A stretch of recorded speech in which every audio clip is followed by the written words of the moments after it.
बहुत बहुत स्वागत है और हम जानना चाहेंगे आपकी आने वाली फिल्म मोदी जी की बेटी, अगर मैं गलत नहीं हूं तो इस फिल्म के बारे में बताइए, किस तरह की ये फिल्म है और क्यों इस सब्जेक्ट को आपने चुना और क्यों इसे लेकर आप आगे बढ़ रहे हैं, एक एक करके बताइए। एक रोमांचक कहानी है और through out laughter comedy set in the backdrops of Pakistan occupied Kashmir. इसको हमने पूरा शूट जो है हिमाचल में किया है, जो कि पीओके दिखाया गया है। और एक चुलबुली कहानी एक लड़की की, और वो कैसे जाके एक दूसरी कंट्री में सब पे भारी पड़ती है और उसके साथ क्या क्या एपिसोड्स होते हैं, और मोदी जी की बेटी वहाँ जाके क्या करती है, क्या गुल खिलाती है, उसके ऊपर एक कहानी है। एक नयापन है, it's a totally different kind of. So ये रोमांटिक नहीं है, ये थ्रिलर नहीं है, हॉरर नहीं है, एक absolute new social satire with a new message, youth को बहुत इंस्पायर करेगा और पॉजिटिव फिल्म है हर हिसाब से। इसको किसी भी हाल में गलती से भी पॉलिटिकल फिल्म ना समझा जाए। बिल्कुल नहीं समझेंगे, लेकिन से टाइटल ही इतना कैची है कि हर किसी की नजर में तो आएगा ही। ये टाइटल ही क्यों चुना, क्या कुछ खास अगर इसके पीछे इसके लिए मैं चाहूंगा ये जवाब ये दें, क्योंकि ये जो मीडिया है ना, आप लोगों ने ही इनको ये टाइटल हम सबको दे दिया था ये फिल्म, तो उसके लिए शुक्रिया, क्योंकि 2014 में मीडिया ने ये टाइटल जो है दे दिया था इनको। तो यही कंट्रोवर्सी हुई थी रियल लाइफ में। मेरा नाम चूंकि रियल लाइफ में अवनी मोदी है मेरा नाम, तो मोदी जी की बेटी तो मुझे मीडिया ने ही डिक्लेयर कर दिया था, और उसी कंट्रोवर्सी के ऊपर बेस्ड है ये फिल्म की कहानी। उसी के ऊपर एक फिक्शन कहानी, फिक्शन कैरेक्टर्स को डेवलप करके लिखी गई है। तो मोदी जी की बेटी मैं हूँ रियल लाइफ में, ऑन स्क्रीन ऑफ स्क्रीन दोनों जगह मैं मोदी जी की बेटी हूँ। और इसके अलावा फिल्म में क्या होता है, क्या क्या रोमांचक घटनाएं घटती है और क्या क्या एंटरटेनिंग चीज़ें होती है, वो सारा कुछ आपको फिल्म में देखने को मिलेगा। But it is a story of a girl जिसको रातों रात मिस्टेकन आइडेंटिटी की बात है और जिसको मोदी जी की बेटी समझा जाता है, और फिर उसके साथ उसकी लाइफ कैसे 360 डिग्री बदल जाती है और क्या होता है उनकी लाइफ में, वो एक कहानी है। तो सब्जेक्ट तो सर बहुत ही इंटरेस्टिंग लगा। इसको किस तरह से आपने कहानी में तब्दील किया है, स्क्रीन प्ले में, इस बारे में ज़रा बता सके, या किस तरह से लेके गए पर्दे पर, आई मीन फ्लोर पर? जैसे आपको विनी ने अभी बताया कि ये एक रियल इंसिडेंट से इंस्पायर हुई है, तो ये किस्सा तो इन रियल इंसिडेंट था जो हो गया था। और तो शायद काफ़ी टाइम तक ये अंदर ही अंदर सोच रही होंगी। अवनी एक अच्छी मित्र हैं और एज अ फिल्म मेकर इन्होंने मुझे अप्रोच किया एक दिन अचानक कि उनके पास एक सब्जेक्ट है जिस पर वो फिल्म बनाने की सोच रही है।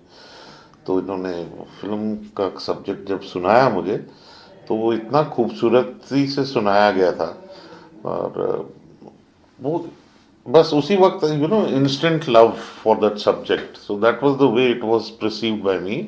And so I just told her, I said Avni you must do this and we must make this film.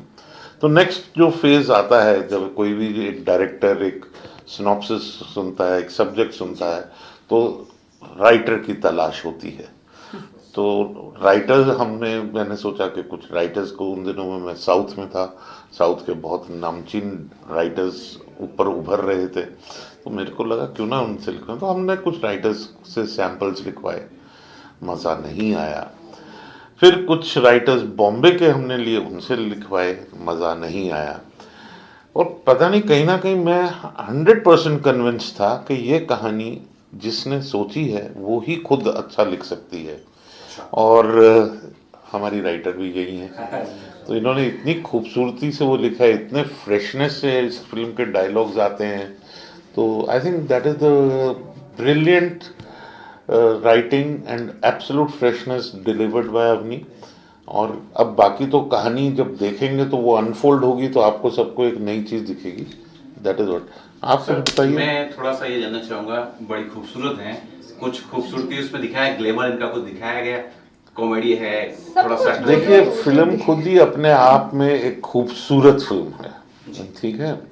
और आज के दौर में ग्लैमर आप लोग बहुत देख चुके हैं, हम सब देख चुके हैं। मैंने कहा ना कि आज as a director I have been making ad films, ये मेरी पहली फिक्शन है। उससे पहले मैं सिर्फ एडवर्टाइजिंग वर्ल्ड में एड फिल्म्स ही बनाता रहा हूँ, और 30 साल हो चुके हैं। बहरहाल मेरा बहुत मानना है कि हम लोग जब आज थिएटर में जाते हैं तो ऑलरेडी एक रियल लाइफ के स्ट्रेस से रिलीफ पाने के लिए जाते हैं। हम लोग रोज एक स्ट्रेसफुल लाइफ जी रहे हैं, कोविड में एक स्ट्रेस से निकलते आ रहे हैं, उसके आफ्टर इफेक्ट्स अभी भी चल रहे हैं। तो क्या हम थिएटर में वापस जाके खुश होके क्यों ना वापस आए? तो ये फिल्म जो है मेरे हिसाब से टोटल खुशी की फिल्म मैंने डिलीवर करने की कोशिश की है and people would love it. और ग्लैमर जो है वो तो फिर अपने आप में ये है ही ग्लैमरस। इसका पोस्टर काफी इंटरेस्टिंग है, हमने देखा है। आप बताइए किस तरह का ये कॉन्सेप्ट है पोस्टर का आपका, और ये इंटरेस्टिंग पोस्टर जो बुल्खा और खमा सुना है काफी पोस्टर पे, ऐसा कुछ सुनने में आ रहा है। कॉन्सेप्ट भी इसके लिए मैं फिर से कहूँगा कि ये कॉन्सेप्ट हम लोगों का अपना ओरिजिनल कॉन्सेप्ट है, डिज़ाइनर ने काम किया है और इसका जो सीड है वो फिर इन्हीं के ऊपर क्रेडिट जाएगा कि हम, क्योंकि हमारी थीम भी ऐसी, फिल्म की थीम और कॉन्सेप्ट जो है वो ऐसी तरीके से है। और इससे पहले कि आप मुझे पूछेंगे भाई एक लड़की बुर्के में नमस्ते कह रही है जी, तो मैं जानता हूँ कि मुझे कई लोग ये सवाल पूछ चुके हैं। तो मैं सिर्फ ये उसका यही कहना चाहता हूँ कि भाई एक हिंदू आदाब करता है भरी सभा में, पब्लिक में, जब हम किसी को मिलते हैं या हम किसी भी दूसरे रिलीजन के लोगों को मिलते हैं तो मैं आदाब भी करता हूँ। तो एक हिंदू अगर वो कर सकता है तो एक हिंदू लड़की बुर्का पहन के नमस्ते क्यों नहीं कर सकती? और जाहिर बात तो ये रिलीजियसली इसको कुछ मत देखा जाए, इसको एक प्योर हालांकि सिंपल मैं एक बात कॉमेडी। यहाँ पे एक क्लैरिटी देना चाहूँगी कि ये जो पोस्टर आप देख रहे हैं वो फिल्म की कहानी से जुड़ा हुआ Related है। यस, तो जब आप फिल्म का ट्रेलर देखेंगे जिस दिन वो लॉन्च होगा बहुत जल्द, तो आपको उसका मतलब समझ में आ जाएगा कि क्यों मोदी जी की बेटी जो लड़की है उसने बुर्खा क्यों पहना है और उसके बावजूद उसने हाथ जोड़ के नमस्ते क्यों किया है। ये अपने आप में बहुत ही क्यूरियोसिटी बिल्ड करता है जैसे कि आपने कहा, लेकिन ये फिल्म का कैरेक्टर है, इसको किसी भी रिलीजियस सेंटिमेंट्स के साथ जोड़ने की कोई ज़रूरत नहीं है, क्योंकि जैसे ही आप कहानी अनफोल्ड होती है वो आपको अपने आप में उसके सारे मतलब समझ में आ जाते हैं। जैसे हमने बात की डायरेक्टर साहब ने, आपने ये भी कहा इंडिया पाकिस्तान का भी कहीं ना कहीं एक रिलेशनशिप को इस फिल्म में दिखाने की कोशिश की गई है, जो हमने कई फिल्मों में देखा है बॉलीवुड की। तो ये भी एक अच्छी पहल है, स्पेशली कोविड के बाद और बहुत सी चीज़ों के बाद इंडिया और पाकिस्तान के बीच एक अच्छी स्टोरी लेकर आ रहे हैं आप।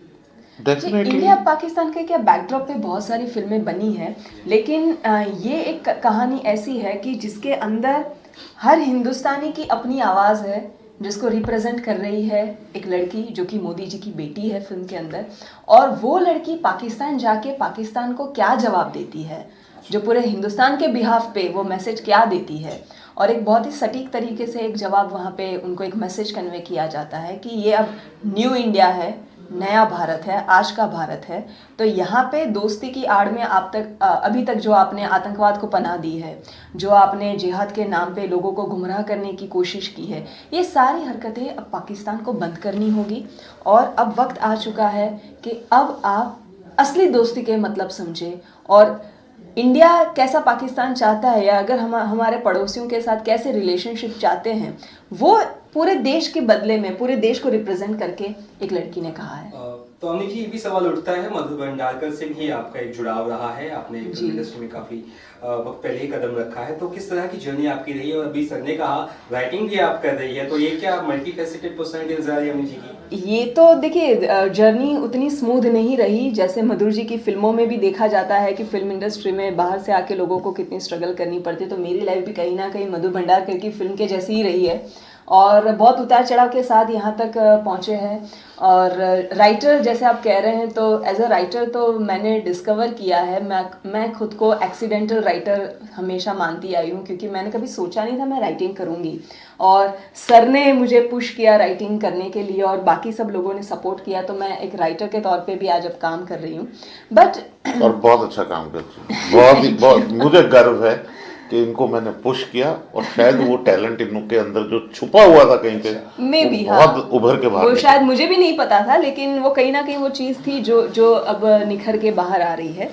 और बाकी जैसे अब एज अ प्रोड्यूसर काम कर रहे हैं हम साथ में, तो उसके लिए भी बहुत सारे लोग पूछते हैं कि आपका एज अ प्रोड्यूसर एक्सपीरियंस कैसा रहा। तो इनफैक्ट सर भी यही बात कहेंगे कि क्या होता है ना कि जब आप एक आउटसाइडर होते हैं तो फिल्म इंडस्ट्री में आपके लिए अपॉर्चुनिटीज़ कोई ऐसे प्लेटर पे आपको सजा के देता नहीं है। इस फिल्म को बैक करने के लिए भी हमने बहुत बड़े बड़े लोगों के पास गए थे, लेकिन एक जो बैकअप मिलना चाहिए हर एक अच्छी स्क्रिप्ट को वो मिलता नहीं है हर आउटसाइडर प्रोड्यूसर और मेकर्स को। तो कहीं ना कहीं ये कॉन्शियस डिसीजन था कि हमने हमारे लिए ये फिल्म खड़ी की है तो इसको हम हमारे हिसाब से बनाएंगे, हमारे विजन के हिसाब से बनाएंगे, और इसीलिए ये कॉन्शियस डिसीजन लिया गया कि हम हमारी फिल्म को खुद बनाएंगे। और हम उम्मीद करते हैं कि भगवान हमको उतनी कामयाबी दे कि हम हमारे जैसे आने वाले फेलो फिल्म मेकर्स को एक प्लेटफॉर्म पूरा कर सके उनके लिए। सवाल आता है कि स्टारकास्ट के बारे में अगर कुछ और जानकारी अगर हमें मिल सके आपके अलावा तो ज़्यादा बेहतर। ये टेक्निकल डिपार्टमेंट है, जो आप कुछ कहना चाहेंगे? इसमें पीतोबाई त्रिपाठी हैं, विक्रम कोचर हैं, जो कि आप लोगों को आजकल बहुत सारी फिल्मों में देख चुके होंगे, और अवनी के बारे में आप जानते हैं। अवनी जो है साउथ में बहुत काम कर चुकी हैं, गुजराती फिल्में बहुत कर चुकी हैं, मधुर भंडारकर की कैलेंडर गर्ल्स कर चुकी हैं, मॉडलिंग बहुत कर चुकी हैं। तो it's but the importance is कि what do we want to see today. मैं ऑडियंस से ये पूछना चाहता हूँ कि आप क्या देखना चाहते हैं? आपको अच्छा सिनेमा चाहिए, एंटरटेनमेंट चाहिए, या आपको सिर्फ नाम चाहिए बड़े? तो नामों का जो है, और देखिए हर छोटा नाम या बड़ा नाम की बात नहीं है, एक्टर की बात है। आप एक्टिंग देखिए, टैलेंट देखिए। आज हमारे पास इतना भरपूर टैलेंट है इस कंट्री में, वो टैलेंट को जब हम उठाएंगे तो कल के वो सब बड़े सितारे ही हैं। तो मेरे लिए तो वो बहुत ज़्यादा ज़रूरी इनफैक्ट था। ये अभी आज की ऑडियंस भी बहुत स्मार्ट हो गई है एंड दे एग्जैक्टली नो, उनको अब बड़े चेहरों से फ़र्क नहीं पड़ता। वो फिल्म का ट्रेलर देखते हैं, फिल्म के ट्रेलर को देख के ही वो डिसाइड कर देते हैं कि उन्हें ये फिल्म देखनी है या नहीं देखनी है। और जो भी आजकल ट्रेंड चल रहा है उसके बावजूद एक अच्छी फिल्म को बहुत अच्छे से लोग वेलकम करते हैं। आज की ऑडियंस उनको सर आँखों पे बिठाती है। तो हमें पूरा भरोसा है कि हमारी फिल्म आज के दर्शकों की फिल्म है और ये हर एक हिंदुस्तानी, हर एक भारतीय के साथ ये फिल्म कनेक्ट करेगी। Because end of the day Modi ji की बेटी पूरे देश को रिप्रेजेंट कर रही है। हमें जो गर्व हुआ इस फिल्म को बनाने के दौरान और उसके बाद, मुझे यकीन है कि ऑडियंस फिल्म देखने के बाद जब थिएटर से बाहर निकलेगी तो उनको भी गर्व होगा कि अभी भी हिंदुस्तान में अच्छा सिनेमा बन रहा है। और अच्छे सिनेमा से हमारा मतलब महंगा सिनेमा नहीं है। अच्छी फिल्में, छोटी फिल्में भी हो सकती है, बड़ी फिल्में भी हो सकती है, महंगी फिल्में भी हो सकती है और लो बजट फिल्में भी हो सकती है। एंड ऑफ द डे आप कंटेंट क्या डिलीवर करते हो और ऑडियंस उसको कितना पसंद करती है, वो मैटर करता है। तो आप लोगों ने तो हम लोग को एकदम एक्साइटेड कर दिया है। तो हम चाहते हैं कि ये फिल्म किस तरह से, इसका ट्रेलर आएगा, कब रिलीज होगी या OTT पर आएगी थिएटर में, बहुत ज़्यादा एक्साइटेड जानने के लिए सर। अगर कुछ 14 अक्टूबर थिएटर्स के अंदर, और जाहिर बात है कि कुछ वक्त बाद OTT पे भी आप लोग ज़रूर इसका मज़ा ले पाएंगे जी। और ट्रेलर कब तक ट्रेलर हम 4 वीक पहले, तो आप 14 सितंबर के आसपास हम इसका ट्रेलर लॉन्च करेंगे। एग्जैक्ट डेट जो है वो आपको बहुत ही जल्द अनाउंसमेंट की जाएगी उसकी। ऐसे में कुछ कहना अगर चाहे दर्शकों को इस फिल्म को लेकर या मैसेज देना चाहे तो क्या कहेंगे? बिल्कुल, मैं तो मतलब काफ़ी दिल से ये फिल्म के अंदर जो मैसेज, मैंने जैसे कहा कि फिल्म के अंदर जो मैसेज दिया गया है वो हर एक भारतीय की आवाज़ है, जिसको ये एक लड़की मोदी जी की बेटी रिप्रेजेंट कर रही है। अब रहा सवाल फिल्म का ऑडियंस के साथ कनेक्ट करने का, तो ये फिल्म आपके और हमारे जैसे लोगों ने बनाई है, आपके और हमारे जैसे लोगों के सपोर्ट से ये फिल्म बनी है और आपके और हमारे जैसे लोगों के लिए ये फिल्म बनी है। ये फैंसी लोगों की फिल्म नहीं है, फैंसी बैनर या मेकर्स ने बनाई नहीं है इसको, और ये लेमैन के लिए बनी हुई फिल्म है। तो जितने भी लोग इस देश में अपने बलबूते पे अपनी ज़िंदगी में अपना मुकाम हासिल कर चुके हैं, ये उन लोगों की फिल्म है। तो मुझे पूरा भरोसा है कि हर कोई इंसान, हर कोई भारतीय, चाहे वो इंडिया में रहते हैं, इंडिया के बाहर रहते हैं, इस फिल्म के साथ खुद को कनेक्ट कर पाएंगे, इस कैरेक्टर मोदी जी की बेटी के साथ खुद को जोड़ पाएंगे और सबको अपने आप के अंदर वो कैरेक्टर नज़र आएगा। और जैसा कि मैं हमेशा कहती हूँ कि जितने वार्मली हम लोग एक हो जाते हैं जब इंडिया पाकिस्तान क्रिकेट मैच होता है, तो उतने ही प्यार से वही मजा, क्रिकेट मैच देखिएगा पर्दे के ऊपर। 14 अक्टूबर को फिल्म देखिए। और मेरा तो यही है कि छोटा पटाखा बड़ा धमाका 14 अक्टूबर को आपके नज़दीकी सिनेमाघरों में मोदी जी की बेटी आ रही है। Thank you sir. Thank you thank you.